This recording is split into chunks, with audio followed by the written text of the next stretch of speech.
You're listening to In Demand Thursday night. Cheryl Cole has taken control. The nation's princess is here with us this evening. So aside from the X Factor and Girls Aloud and everything else that you're up to at the moment, have you considered, I don't know, maybe some kind of acting or anything like that? I'm not actually into acting at all. I just can't physically do it. Unless, I mean, I would love to play a cameo. I wouldn't mind doing that, you know, like if I could just speak in my accent and be me in something for half an hour maybe. I would enjoy that. I can't see myself like being an actress, you know. I love music and I love being a judge on the X Factor. And I think that's enough for me right now. I'm not one of those overly ambitious people that think, and I want to act, and I want to do this, and I want to be on Broadway, and I want to be at this, you know, and things I think happen naturally. I would never say never, you know, who knows in the future. But if I ever did, I would want to take time out and learn acting skills. I think you have to be very talented and in that field to be a good actress. I wouldn't want to go out there and just be given a part because of the success I've had of what I've already done. So I would have to take time out and become an actress, but it's definitely not something that's on my agenda. But what if, like, Sex and the City came along and offered you a role? Sex and the City. They said they wanted to. I was having a conversation actually with my PA the other day about who I'm like, and she said I'm like Charlotte. I'm not sure if that's a good thing or not. Kind of don't know if I like that or not. So I'm kind of a bit Carrie, a bit Charlotte, I reckon. Half and half. If they said that they would like me to be in there, I'm there.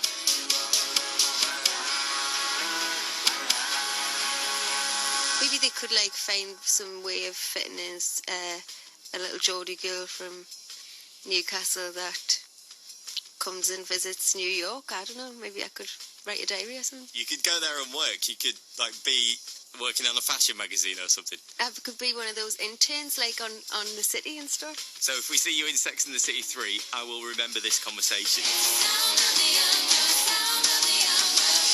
This is Cheryl Cole, In Demand. Key 103, Manchester. So let's talk about boy bands, or maybe if you were in a group that was 50% boys, 50% girls, how different that would be. Or even if you were the only girl.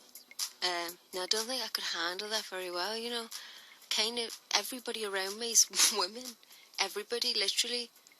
My manager, everybody that works at the management office, my PA, the girl that does my hair, girl that does my makeup, the girl I work with on the fashion side of things.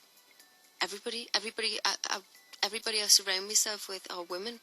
So to be in that boy world, which I kind of really don't understand, I think would be tough. I think Fergie does a good job of it.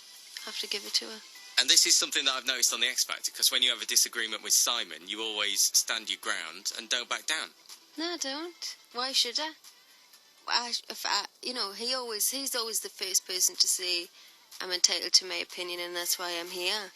And I believe the same. That, you know, everybody is, the whole nation. That's why they're watching. They've all got an opinion. They're all completely entitled to it, and I'm sure everybody's different.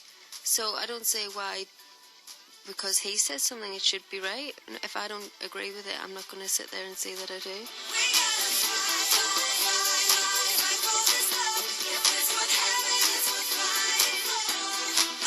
So going back to boy bands for a second, past or present, which boy bands have made an impact on your life? What kind of music do you enjoy from them? Who's your favourite? Well, you have to give it to Take That. I mean, that's the no-brainer, isn't it? Yeah. It only takes a minute, girl. At the time, they were of that hysterical era where, you know, girls would literally, they made great music, they had great bodies, always helps, great characters, you know, great music, great entertainment factor. So people just want to be entertained by half-naked men, and that's exactly what they did.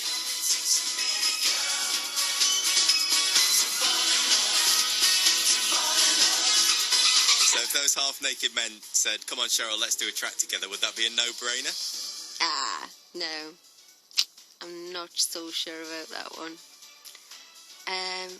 I wouldn't mind working with Gary Barlow, actually. I think he's a fantastic lyricist. But I'm not into singing with a boy band.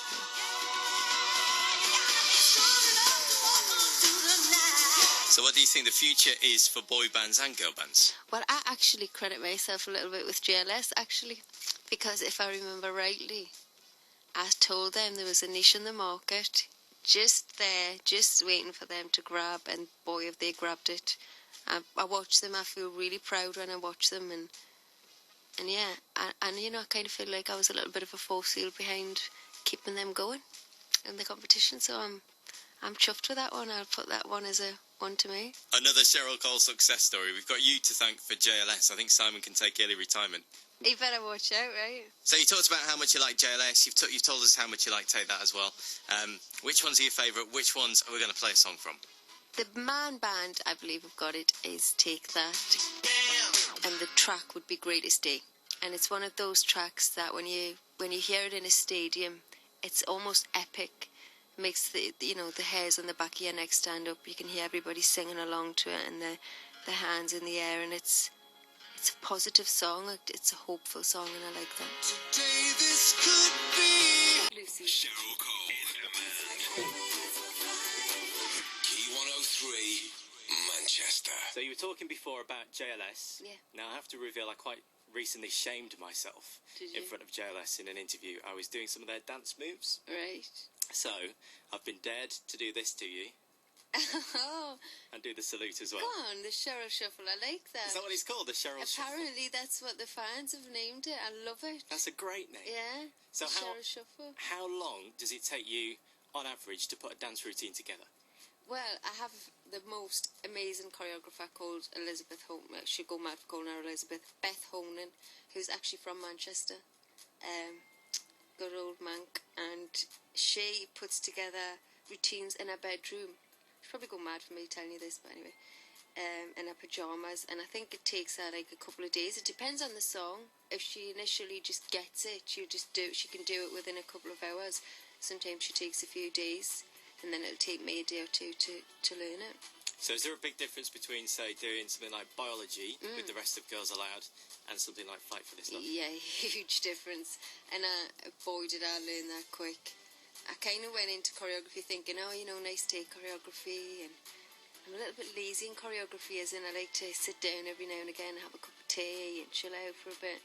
And then I realised, actually, I couldn't breathe. I was so unfit.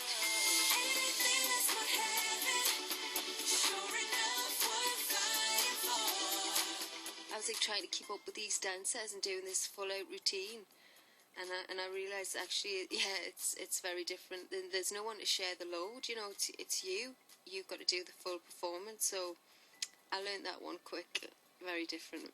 But I think the great thing about the Fight for This Love video and the routine captured the imagination of everyone.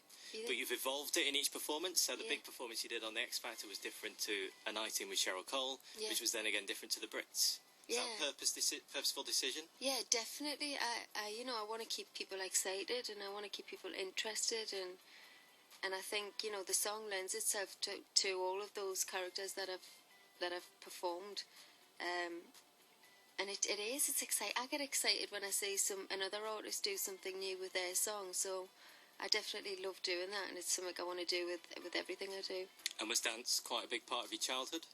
Dance was a massive part of my childhood, actually. I stopped dancing when I was about 10, but I've always loved it. And I think it's part of entertainment. I don't class myself as I know I'm no Mariah Carey or Leona Lewis. I couldn't hold a crowd for an hour singing 10 songs. I entertain. I love entertaining, and for me, dancing is a massive part of that. So what's the one song, if you're in a nightclub, that would instantly get you up on the dance floor? One song, at the moment, I would definitely got to be I've Got a Feeling. Black Eyed Peas. Yeah, that's the one. As soon as you hear that kick in, it actually feels like tonight's going to be a good night. Makes you feel that way. Is there a slight bias because of Will.i.am? There's actually not. There's not. I just think what a great lyric and a great feel-good song, and you can see the reaction when you're in a club, everybody just going, woo, and their hands are in the air, and it makes you feel like, yeah, do you know what, we're going to have a good night. Well, let's play it. Can you introduce it for us? I can. I'm very happy to introduce this song. This is a very good feel-good song, and it's Black Eyed Peas with I Got a Feeling. Cheryl Cole in demand. I got a feeling.